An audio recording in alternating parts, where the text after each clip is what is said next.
وَإِذَا قِيلَ لَهُمْ، اور جب ان سے کہا جائے، لا تفسدوا، تم فساد نہ کرو، فی الارض، زمین میں، قالوا، تو انہوں نے کہا، انما نحن مصلحون، ہم تو اصلاح کرنے والے ہیں۔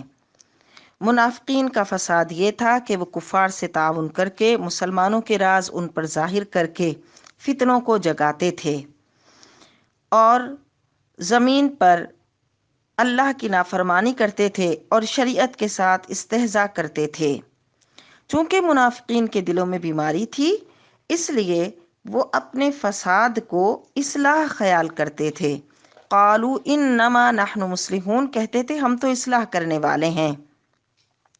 ایک اور مقام پر قرآن نے فرمایا، افمن زین لہ سوء عملہ فرآہ حسنا، تو کیا جس شخص کے لیے اس کا برا کام مزین کر دیا گیا تو اس نے اس کو اچھا سمجھا۔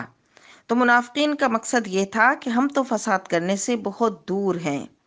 ہر زمانے میں مفسدین کا یہی حال ہے کہ وہ ایسی باتیں لاتے ہیں جس سے فساد پیدا ہوتا ہے۔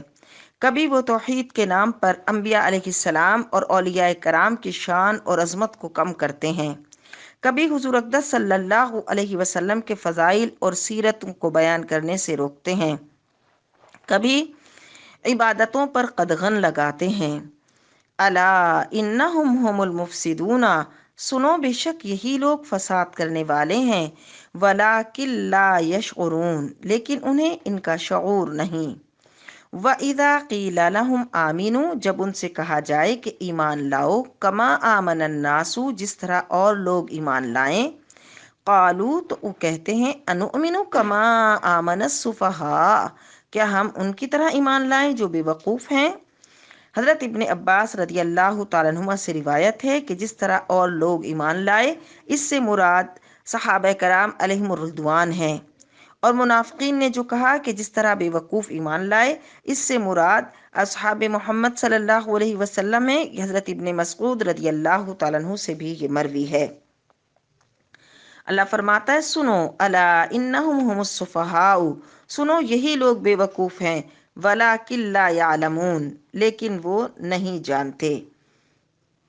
جو صحابہ کرام کی طرح ایمان لانے کو بے وقوفی خیال کرتا ہے، صحابہ کرام علیہم الرضوان کس طرح ایمان لائے کہ وہ اللہ کے محبوب صلی اللہ علیہ وسلم سے محبت کی اس انتہا پر تھے کہ آپ کی لعاب مبارک کو اپنے چہروں پر مل لیتے تھے، آپ کے وضو کے پانی کو نیچے نہیں گرنے دیتے تھے، حد درجہ ادب و احترام آپ کا کرتے تھے، یہاں تک کہ آپ علیہ الصلاۃ والسلام کے منہ مبارک شریف سے برکت حاصل کرتے تھے، آپ علیہ الصلاۃ والسلام کی بارگاہ میں اپنی آواز کو بلند نہیں کرتے تھے، اور آپ صلی اللہ علیہ وسلم کی بارگاہ کے آداب و احترام بجا لاتے تھے۔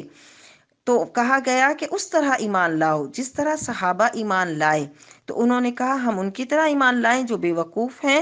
تو جب انہوں نے صحابہ کی طرف یہ نسبت کی تو اللہ نے ارشاد فرمایا کہ وہ خود بے وقوف ہیں، ولکن لا یعلمون، لیکن انہیں علم نہیں۔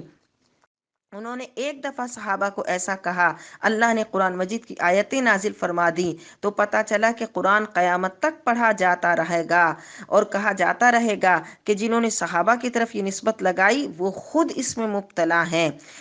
صحابہ کرام کو غلط کہنے والوں کا رد کرنا چاہیے، اور صحابہ کا دفاع کرنا یہ سنت الہیہ ہے۔